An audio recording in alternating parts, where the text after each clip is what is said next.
Welcome everybody, this is Dr. G, and I want to welcome you to the final episode of Do You, Boo Boo, Do You Perspective. I remember growing up playing a lot of sports. I played all kinds of sports, wrestled, I did karate, you know I'm a ninja, that's what ninjas do. I played basketball, I played football, but this story has to do with basketball. You see, my pops and my sisters and everybody, we all play ball. That's what we did.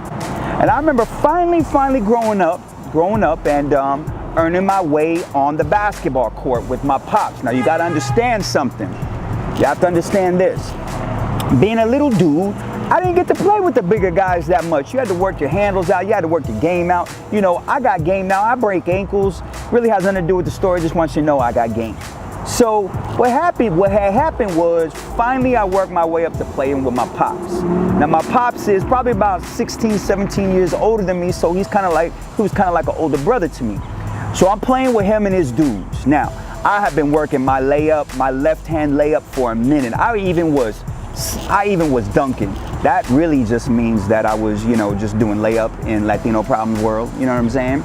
But I work my way up. Now it's time. Now check it out. So we're balling, so forth. You know, I make my little three-pointer. I make my little deuce in the paint, so forth. I'm going off. So what happens is finally, I get a fast break.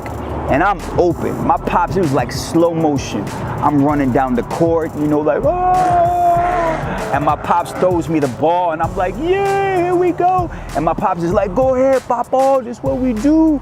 So I'm like, all these things is running through my mind. I'm like, yo, I'm finna do Jordan on them. I'm finna do AI. They don't know me, son. I'm finna go in, AKA I'm finna do a layup. So nobody's guarding me, going down the court. You know, I have to do a little through the legs a little bit, so forth. And I go ahead and I'm like, I'ma dunk it. I'm going in.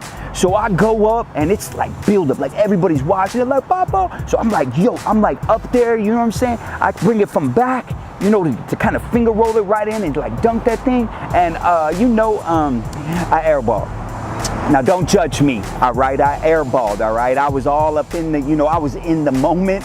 More specifically, I was thinking like, yo, I'm finna show everybody. I worked my way into this game. I'm finna just do this. I'm gonna show everybody I deserve to be here.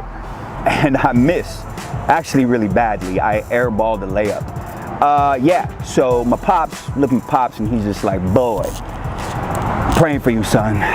So after the game, my pops was like, yo, what was you thinking, dog?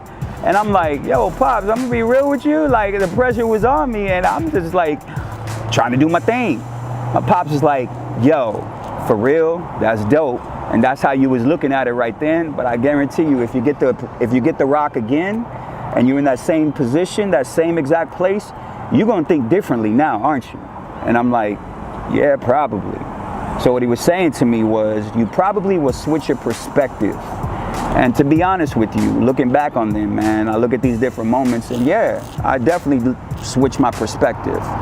So perspective is something definitely we can all take to our faith.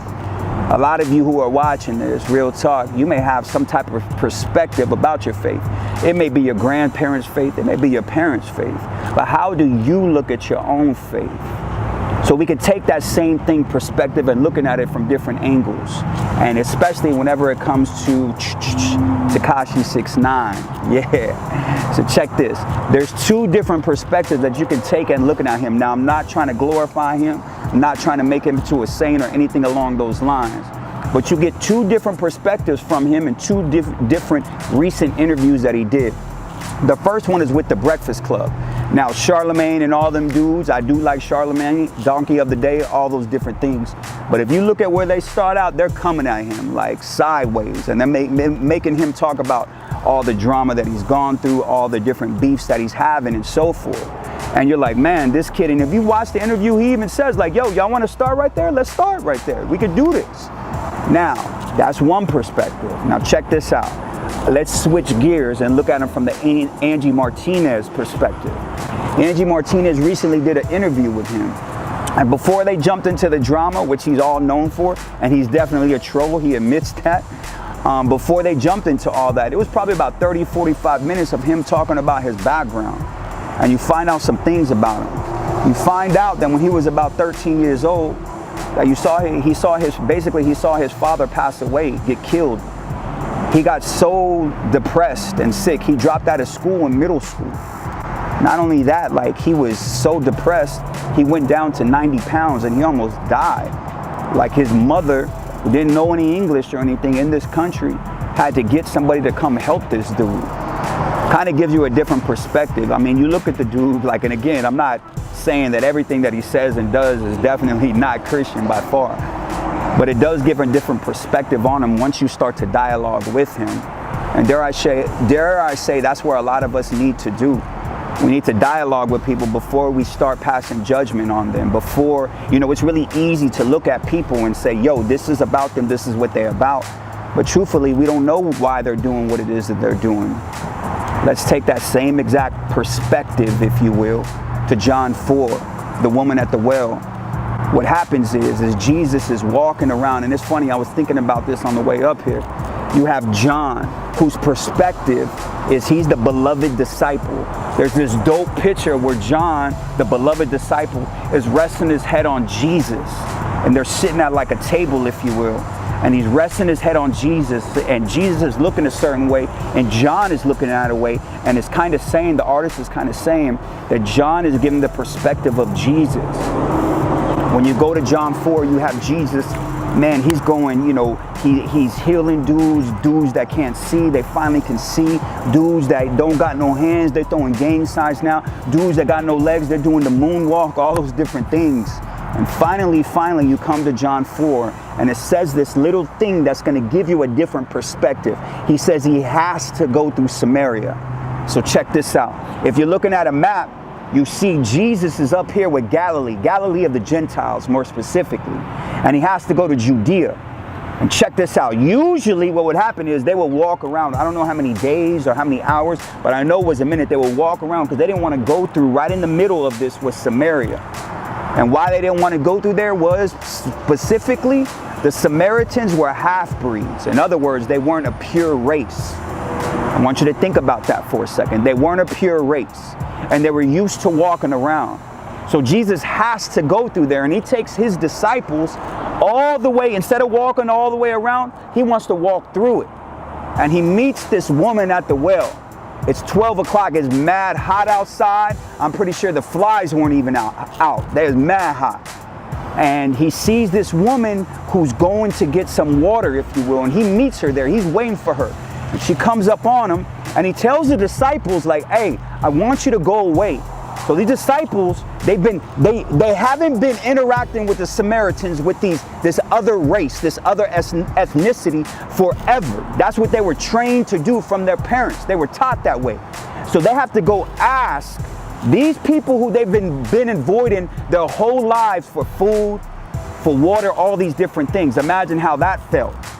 Yeah. So then go back to the story. So Jesus is there, and he sees this lady, and she comes, and through their conversation, he finds out through their dialogue, he finds out that he already knows, but he gets her to admit that she's had 6 husbands. Now, from one perspective, you can like, yo, this is like a desperate housewife. This is like Love and Hip Hop, if you will. This is like Power, you know what I'm saying? But that's one perspective. But then he hits home with this lady. He hits home with her, and he says, nah, there's more to this lady. In fact, whenever the apostles come around, they look at him and they don't even know how to take Jesus because he's talking to this other ethnic lady. So in saying that, what happens is, as it keeps going, you find out that she really has 6 husbands, and Jesus is the 7th. Jesus is saying, yo, I'm fulfilling everything that you need. He's even pointing to the apostles. Could you imagine? Because that's a lot of time we come to these things and we don't make it real.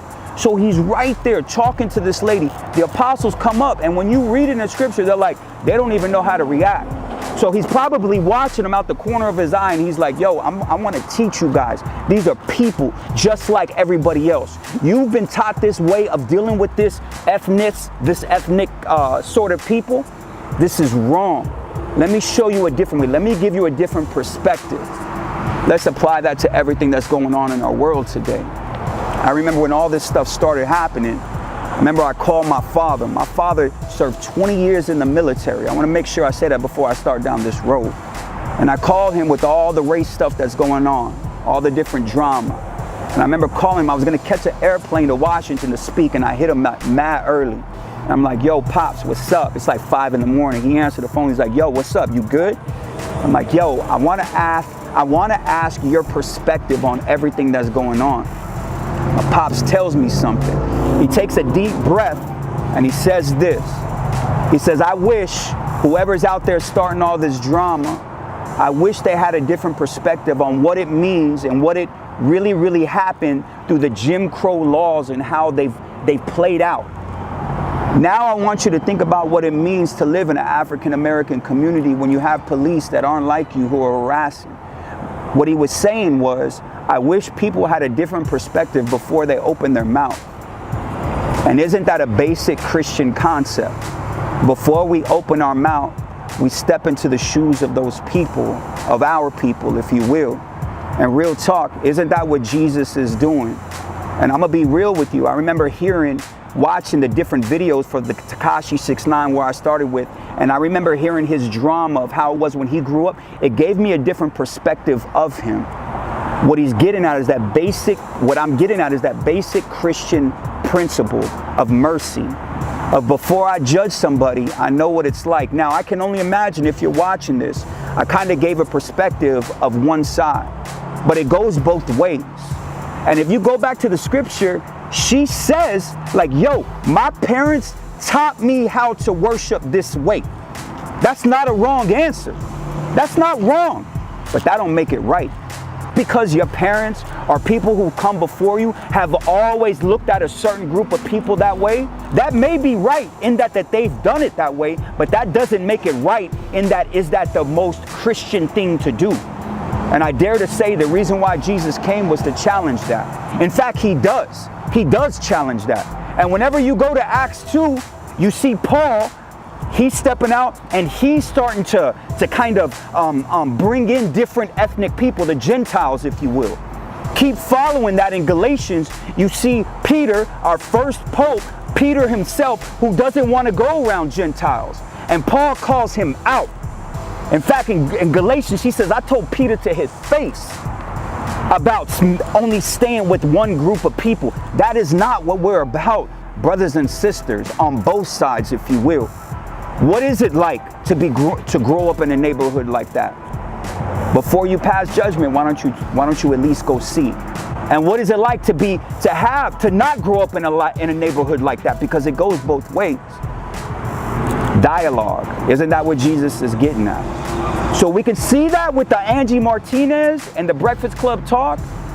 We can definitely see that in John 4, him challenging the apostles and so forth. So if you're watching this, out of anything that you get, if you're watching this, doing you has to do with doing dialogue with the people around you, even if they're different.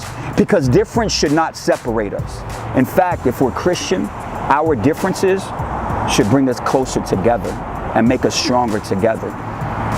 Isn't that what life is about? This is the last episode of Do You. Make sure you subscribe, like, flip it, slap it, put some sofrito on it, adobo, whatever it is, tag somebody. And man, we'll see you guys next season. This is Dr. G. Do You, baby. Peace.